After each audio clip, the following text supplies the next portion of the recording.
बोलिए दशा माता की जय। आज हम सुनेंगे दशा माता के तीसरे दिन की कथा।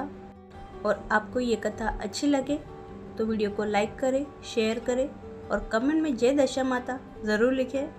एक समय की बात है, एक सास और बहू थी।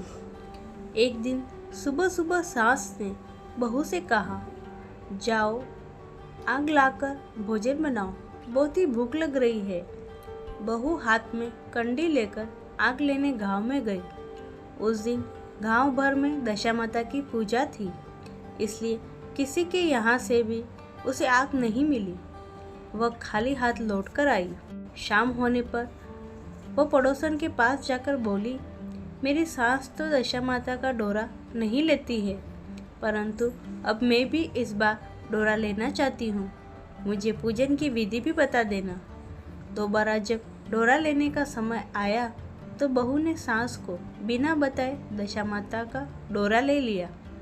9 दिन वह किसी न किसी बहाने पड़ोसन के घर जाकर कथा सुनती रही। 10वें दिन उसे चिंता सताने लगी, अब मैं पूजा कैसे करूँगी। वह मन ही मन दशा माता का ध्यान धरकर सोचने लगी कि आज सास कहीं बाहर चली जाए तो मैं शांतिपूर्वक पूजा कर लूँ। दशा माता की कृपा से सास बहू से बोली, आज मैं खेतों में जा रही हूँ, यदि मुझे आने में देर हो जाए तो तुम मेरे लिए खेत पर खाना ले आना। बहू के मन की मुराद पूरी हो गई, वह तो यही चाहती थी। उसने सास से कहा, आप निश्चिंत होकर जाइए, घर का सारा काम मैं निपटा लूँगी।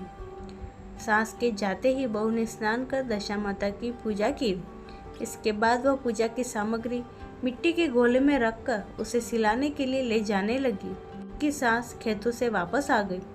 सास को देखकर बहू ने जल्दी से उस गोले को मटकी में छिपा दिया। उसने सोचा कि उचित समय पर गोले को दही से निकालकर विसर्जित कर आऊंगी। सास के आते ही बहू ने कहा, तुम मुझे खाना देने क्यों नहीं आई? अब तक क्या कर रही थी? बहू ने कहा, आज मैंने सर के बाल धोए थे, उनके सूखने में देर लग गई, इसी कारण भोजन बनाने में देर हो गई। मैं थाली लगाती हूँ, आप गुस्सा त्याग कर भोजन कीजिए। सास का गुस्सा कुछ ठंडा हुआ। पैर धोकर चौके पे बैठी ही थी, उसका बेटा भी आ गया।